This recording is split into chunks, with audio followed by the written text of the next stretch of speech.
여러분 인생 가운데 가장 큰 축복은 무엇이라고 생각하십니까? 좋은 머리, 좋은 직장, 좋은 학벌, 많은 물질 다 좋지요. 세상 사람들이 가지고 싶어하는 것들입니다. 그러나 저는 그 모든 것보다 무엇보다 가장 큰 축복은 만남의 축복이라고 생각을 합니다. 아멘이시죠? 예, 만남의 축복이 최고인 것 같아요. 아내분들은 좋은 남편을 만나야 행복한 인생을 살 수가 있고, 남편도 어진 아내를 만나야 인생의 꿈을 펼쳐갈 수가 있습니다. 자식도 물론 좋은 부모를 만나야 삶에 숨겨진 재능을 마음껏 펼칠 수가 있고요. 부모도 물론 좋은 자식을 만나야 인생을 아름답게 마무리할 수가 있습니다. 국민들은 좋은 지도자를 만나야 되고, 또 학생은 좋은 스승을 만나야 됩니다. 그런 의미에서 저는 세상에서 만남처럼 중요한 것이 없다고 생각이 됩니다. 그렇다면 가장 큰 복된 만남은 어떤 만남일까? 오늘 여기에 대한 답은 조금 이따가 말씀드리기로 하고요. 화제를 조금 바꾸어 가지고 사람들이 살아가면서 당하는 고통은 여러 종류가 있습니다. 그 중에서 가장 큰 고통은 무엇일까? 여러분들의 생각은 저와 좀 틀릴 수도 있어요. 그러나 제 경험으로 지금까지 살아온 인생 가운데 얼마 살진 않았지만 제 경험상 사랑하는 사람과 헤어지는 좀 고통이 제일 큰 고통이었던 것 같습니다. 여러분, 사랑이라는 것이 무엇입니까? 늘 함께 있고 싶어하는 감정이 아니겠습니까? 사랑은 언제나 함께 싶어하는 그런 마음이지요. 근데 우리가 살다 보면 여러 가지 이유로 인해서 사랑하는 사람과 헤어질 수밖에 없는 그런 상황을 맞이할 때가 있습니다. 아마도 이 자리에 계신 분들 중에도 자신이 원했든 혹은 원하지 않았든 헤어짐의 아픔을 경험해 보신 분들이 많을 거예요. 지금 생각해 보면 아무것도 아닌데 그때 당시로 돌아가 보면 많은 아픔과 혼란이 있었습니다. 저도 물론 한두 번의 그런 경험이 사실은 있습니다. 그때 잠 못 자고 괴로워했던 그런 사춘기 때도 있었고요. 조금 또 나이 조금 들어서 그런 경험도 있고요. 그런 차원에서 보자면 제 아내는 가장 행복한 사람입니다. 왜냐하면 헤어짐의 아픔이 한 번도 없이 첫사랑이었던 저와 결혼을 했다고 본인이 이야기를 하더라고요. 그러니까 이런 차원에서 가장 행복한 사람은 아마 우리 아내가 아닐까 그렇게 생각이 되어집니다. 오늘 우리가 함께 읽은 말씀에 보시면 이 헤어짐의 극치를 보여주는 그런 장면이 있습니다. 본문에 오늘 누가복음 7장 11절 말씀부터 우리가 함께 읽었는데 거기에 보시면 이스라엘에 나인이라고 하는 그 성이 있었습니다. 마을이지요. 나인이라고 하는 마을이 있었는데 이 나인이라고 하는 말의 뜻은 즐겁다고 하는 뜻입니다. 그래서 나인성 그러면 즐거운 성입니다. 즐거운 동네라는 뜻이죠. 이 즐거운 마을에 마음씨 착하고 아름다운 한 과부가 살고 있었습니다. 혼자 사는 여인이죠. 즉 남편이 없는 여인입니다. 이 여인에게는 다행히 아들이 한 명 있었습니다. 그것도 외아들입니다. 그 두 모자는 아주 기쁘고 행복하게 삶을 살아가고 있었어요. 당연히 이 과부에게는 이 아들이 생명이었고 이 아들이 희망이었습니다. 아들이 삶의 의미이고 아들이 그녀의 최고의 가치였습니다.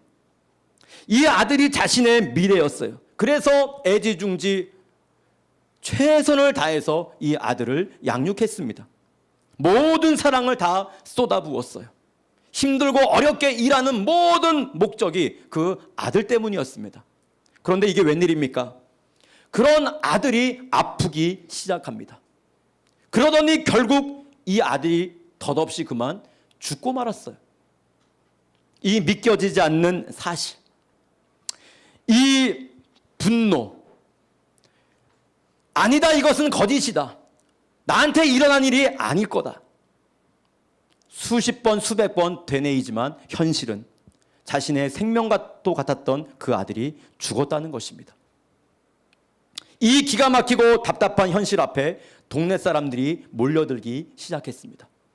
한두 사람이 따라 울기 시작하더니 이 나인이라고 하는 즐거운 동네가 즐거움은 다 사라지고 슬픔의 동네로 완전히 바뀌었습니다. 모든 사람이 이 홀로 된 여인과 함께 울기 시작합니다. 통곡을 합니다. 그런데 상황은 달라지는 것이 하나도 없었습니다.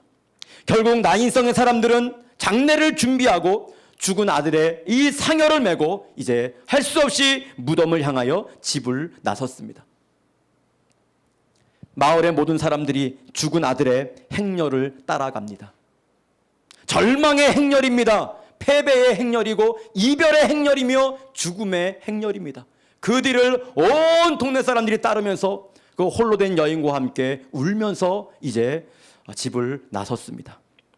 사랑하는 여러분, 지금 죽은 아들의 시체를 메고 가는 저들의 모습이 어떤 모습입니까? 바로 죄송하지만 현재 저와 여러분, 이 세상의 사람들이 한 걸음 한 걸음 매일매일 걸어가는 발걸음입니다. 모든 인간들이 잘난 척하고 모든 인간들이 돈 있는 척하고 나름대로 고상하게 살아가고 있지만 그 결국은 죽음의 대열을 따라가고 있다는 사실입니다. 이것이 우리의 인생이에요. 아무리 학벌이 좋든 아무리 배경이 좋든 아무리 지금 멋있게 인생을 그 누구보다도 살아가고 있든지 상관없습니다. 모든 인생은 똑같습니다. 죽음을 향해 달려가고 있는 거예요. 자, 그런데 그때 반대쪽에서 맞은편에서 다른 행렬이 이 슬픔을 당하여 관을 메고 나아가는 그 행렬들 앞으로 다가오고 있습니다. 한쪽은 나인성을 나가고 있는 행렬이며 한쪽은 나인성으로 들어오고 있는 행렬입니다. 이 두 행렬이 중간에서 서로 마주쳤습니다. 그 행렬은 어떤 행렬이었습니까? 바로 예수님과 제자들의 행렬이었습니다. 예수님과 제자들이 그 시간에 나인성으로 들어오고 있었습니다.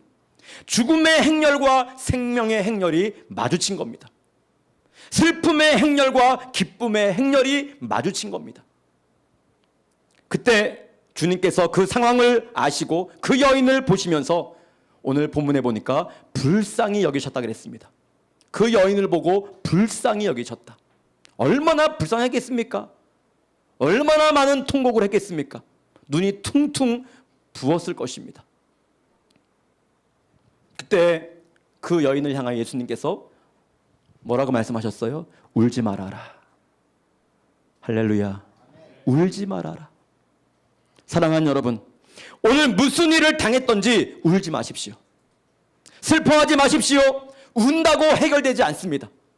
온 동네 사람들이 이 아들의 죽음 앞에서 통곡을 했지만 달라진 것이 아무것도 없었습니다. 그때 울지 말아라고 하신 그 주님께서 그 아들의 관에 손을 대셨습니다. 그러자 관을 메고 있던 사람들이 예수님 앞에 그 시체가 담겨있는 관을 내려놓았어요. 사랑하는 여러분, 오늘 이 시간에도 우리가 할 수 있는 일이 무엇입니까? 힘들고 공고한 순간에 저와 여러분들이 지금 해야 하는 것이 무엇입니까? 우리가 할 수 있는 것은 아무것도 없습니다. 운다고 되지 않습니다. 열심히 한다고 되는 것이 없습니다. 바로 그 예수님 앞에 무거운 짐을 내려놓는 겁니다. 이 시간 우리의 모든 무거운 짐을 주님 앞에, 예수님 앞에 다 내려놓으시기를 주님의 이름으로 간절히 축복합니다. 무거운 짐을 혼자서 지고 몸부림치지 마십시오. 나그네 된 인생길을 혼자서 걸어가려고 하지 마십시오. 내가 힘들어할 때 나를 바라보고 계시는 분이 계십니다. 혼자서 인생길을 외롭게 걸어갈 때 말없이 함께 동행해 주시는 분이 계십니다. 바로 예수 그리스도입니다. 마태복음 11장 28절에 수고하고 무거운 짐진 자들아 다 내게로 오라. 내가 너희를 쉬게 하리라. 할렐루야. 오늘 여러분이 짊어지고 있는 문제가 무엇이든, 그것이 질병의 문제든 사업의 문제든 인간관계의 문제든 아니면 그것이 직장의 문제든 혹은 영적인 문제든 아니면 인간관계의 문제이든 오늘 울지 마시고 주님 앞에 내려놓으십시오. 내려놓으면 우리 주님께서 해결해 주십니다. 내려놓는 순간 참된 평안과 안식을 누리게 되는 겁니다.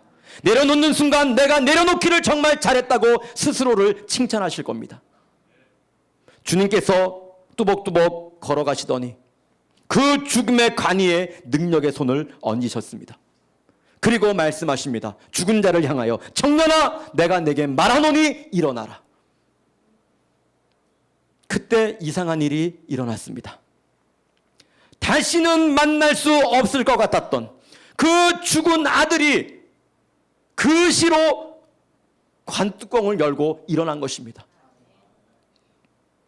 세상에 어떻게 이런 일이 일어날 수가 있단 말입니까? 생각하지도 못했던, 한 번도 살면서 본 적도 없는 죽은 자가 살아나는 기적을 오늘 그 시간에 경험을 하게 된 겁니다. 성경에는요, 오늘 죽었던 자가 살아나는 장면이 여러 군데 더 나오는 것이죠. 사랑하는 여러분, 사람을 살릴 수 있는 제일 위대한 만남은 주님과의 만남입니다. 내 생명을 살 수 있는 것도 주님과의 만남입니다. 죽음의 처지에 있는 나를 살릴 수 있는 것도 주님과의 만남입니다. 절망과 좌절에 쓰러진 나를 다시 세울 수 있는 것도 주님과의 만남입니다. 이 시간 우리를 향해 말씀하시는 예수 그리스도 우리 주님의 음성을 들으실 수 있기를 바랍니다. 내가 내게 명하노니 일어나라. 사랑하는 여러분, 죽었던 청년이 일어난 거예요. 그 누구도 생각하지 못했던 일이 주님과의 소중한 이 한 번의 만남을 통하여 그 여인에게 일어나게 된 겁니다. 예수님과의 만남은 우리 인생의 최고의 축복입니다. 여러분도 이것을 믿으실 수 있기를 간절히 축복합니다. 예수님을 만나면 세상이 바뀌고 인생이 바뀝니다. 예수님을 만나면 악한 사람이 선한 사람으로 바뀝니다. 피곤한 자에게 능력을 주시고 무능한 자에게 힘을 더해 주시며 어리석은 자에게 지혜를 주시고 약한 사람이 강한 사람으로 바뀌게 됩니다. 오늘 우리 가운데 이와 같은 체험을 오래전부터 하고 있는 분도 계시지요. 주님 만나고 변화된 분들이 오늘 우리 주위에는 많이 있습니다. 때로는 질문합니다. 믿는 사람 가운데 정말 별의별 사람 다 있는데요, 그래도 믿으니까 그만큼 한 겁니다. 안 믿었으면 더 했습니다. 큰일 나는 거예요. 믿으니까 그 정도 한 거예요. 주님 만나면 우리의 삶이 변합니다. 할렐루야. 자, 그러므로 사랑하는 여러분, 사람을 만나기 전에 먼저 예수님을 만나실 수 있기를 주님의 이름으로 간절히 축복합니다. 성경에 바울이라고 하는 사람이 나옵니다. 이 바울이 다메섹에서 부활의 주님을 만나기 전에 그의 이름이 원래는 사울이었습니다. 이 사울이라고 하는 뜻은 큰 자, 이런 뜻입니다. 사울은 큰 자예요. 주님을 만나기 전에는 그는 스스로 큰 자인 줄 알았습니다. 자기가 최고인 줄 알았습니다. 자기가 대단한 줄 알았습니다. 그래서 때로 학벌을 자랑했습니다. 가문을 자랑했습니다. 스승을 자랑했습니다. 자신의 종교적인 열심을 자랑했습니다. 그리고 사람을 정죄하고 심판하고 심지어는 예수님을 믿는 사람들을 쫓아다니면서 죽였습니다. 그 일을 사울이 했어요. 그러나 그가 어느 날 주님을 만나고 나서 그 이름을 바울로 바꾸었습니다. 바울의 뜻은 작은 자라는 뜻입니다. 그가 주님을 만나고 보니까 자신이 가장 작은 자였습니다. 학문도 아무것도 아니었습니다. 학벌도 아무것도 아니었습니다. 가문도 아무것도 아니었습니다. 주님을 만나보니까 주님 앞에 내가 이 세상에서 가장 작은 자라는 사실을 발견하게 되었습니다. 이 사실을 안 이후부터 바울은 오직 십자가의 주님만을 자랑했습니다. 사람을 사랑하고 살리는 일에 생명을 걸었습니다. 섬김의 자리로 낮은 곳으로 내려갔습니다.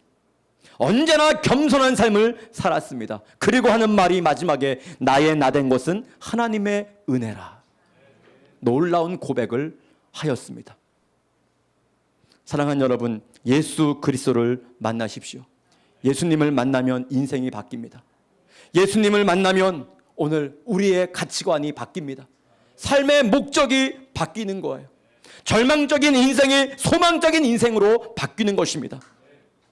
저는 새가족 초청주의를 앞두고 기도하면서 단 한 분이라도 오셔서 주님을 만날 수 있기를 새벽마다 기도를 했습니다. 하나님, 어떤 분이 오시든지 단 한 사람이라도 주님을 만나고 가시면 오늘 새가족 초청주일 성공입니다. 많은 분들이 오시지 않아도 됩니다. 많은 분들이 오시는 거였다면 아마 제가 난리를 쳤을 겁니다. 한 사람 안 데리고 오면 오늘 교회 오지 마라. 돈을 주고서라도 사와라. 일당 주고서라도 데리고 와라. 난리를 쳤을 거예요. 그렇지 않아요. 단 한 분이라도 어떤 손길을 통해서 오셨든지 주님을 만날 수만 있다면 오늘 하나님이 오늘 이 예배를 가장 기뻐하시는 줄로 믿습니다. 마지막 하나만 더 잠깐 말씀을 드릴게요. 여러분, 이 주님을 만나면 삶의 기적이 일어나고 절망적인 상황이 소망적인 상황으로, 연약한 자가 강한 자로 바뀌는 것, 이것이 물론 큰 축복이지요. 그러나 여러분, 가장 큰 축복이 무엇입니까? 바로 우리의 영혼의 문제, 죽음의 문제가 해결되는 겁니다. 할렐루야. 저와 여러분들 사람들이 궁극적으로 가장 두려워하는 문제가 무엇입니까? 바로 죽음의 문제입니다. 여러분, 문득 그런 생각 안 드세요? 나 죽으면 어떻게 될까? 죽으면 그 이후에 뭐가 있을까? 항상 그런 생각, 아마 철이 든 이후부터 문득 그런 생각을 했던 것 같아요. 성경 히브리서 9장 27절은 우리에게 말씀합니다. 한 번 죽는 것은 사람에게 정하신 것이요 그 후에는 심판이 있으리라. 여러분, 이 말씀대로 오늘 모든 사람은 반드시 한 번 죽습니다. 한 번 죽는 것은 사람에게 정해진 것이요, 그래서 온 인류 가운데 지금까지 살고 있는 사람은 한 명도 없어요. 다 말씀대로 죽었습니다. 그 후에는 뭐가 있어요? 심판이 있으리라. 성경은 말씀합니다. 이것은 하나님께서 정하신 법입니다. 이 법대로 사람은 반드시 한 번 죽습니다. 그렇다면 성경의 말씀대로 그 후에는 심판이 있을 것입니다. 이 심판이라는 것은 우리가 천국에 갈지 지옥에 갈지를 정하는 것입니다. 성경은 오직 예수 그리스도를 통해서만 구원을 받을 수 있다고 말씀하셨습니다. 여러분이 이 세상에 그 어떤 것을 만나고 그것을 소유하면서 행복하게 산다고 할지라도 진정한 예수님과의 만남이 없다면 죄송합니다. 저도 마찬가지고 여러분도 마찬가지고 절대로 천국 갈 수가 없습니다. 사랑하는 여러분, 오늘 여러분의 삶이 평안하십니까? 순간순간 밀려오는 불안과 초조함으로 힘들어하고 있습니까? 하나님이 주시는 기쁨과 즐거움을 다 잃어버리고 지쳐있지 않습니까? 기억하십시오. 세상적인 방법으로는 결코 참 평안과 궁극적으로는 구원을 얻을 수가 없습니다. 여러분이 진정으로 그와 같은 삶의 자리에서 구원 얻기를 원하신다면 예수님을 오늘 만나시기를 축복합니다. 그리고 그 예수님을 여러분의 삶에 영접하시기를 바랍니다. 그리고 그 예수님을 인격적으로 오늘 만나십시오. 여러분이 주님을 만나는 순간 기쁨을 잃어버렸던 나인성 과부가 경험했던 놀라운 은혜를 여러분도 경험하게 될 것입니다. 잃어버렸던 웃음을 다시 찾게 될 겁니다. 잃어버렸던 꿈과 희망을 다시 회복하게 될 것이며 참 소망으로 내 안에서 염려와 근심과 걱정, 불안이 사라지고 참 평안과 소망이 넘치게 될 줄로 믿습니다. 그리고 그 마을은 다시 즐거움이 가득한 마을이 되었습니다. 우리의 상황이 아무리 절망적이라 할지라도 우리가 믿는 예수님이 우리와 함께 계신다면 그 절망이 변하여 희망으로 바뀌는 겁니다. 진정으로 예수님을 영접하여 여러분의 삶의 중심에 그분을 나의 구주 예수 그리스도로 모실 수 있기를 축복합니다. 그러면 세상의 모든 슬픔과 고통은 그날로 그치고 여러분의 삶은 기쁨과 평안으로 가득하게 될 것입니다. 오늘 어렵게 오셨지요. 오늘 그 주님을 만나시고 여러분의 오늘 갇혀있던 그 주님과의 그 만남이 다시 오늘 회복될 수 있기를 간절히 축복합니다. 오늘 귀한 분들을 통해서 하나님이 기회를 한번 더 주신 것입니다. 오늘 하나님의 만남으로 여러분의 인생이 바뀌어지는 놀라운 역사가 일어나기를 예수님의 이름으로 간절히 축복합니다. 아멘. 우리 함께 찬양하시고 기도하고 예배를 모두 마치도록 하겠습니다.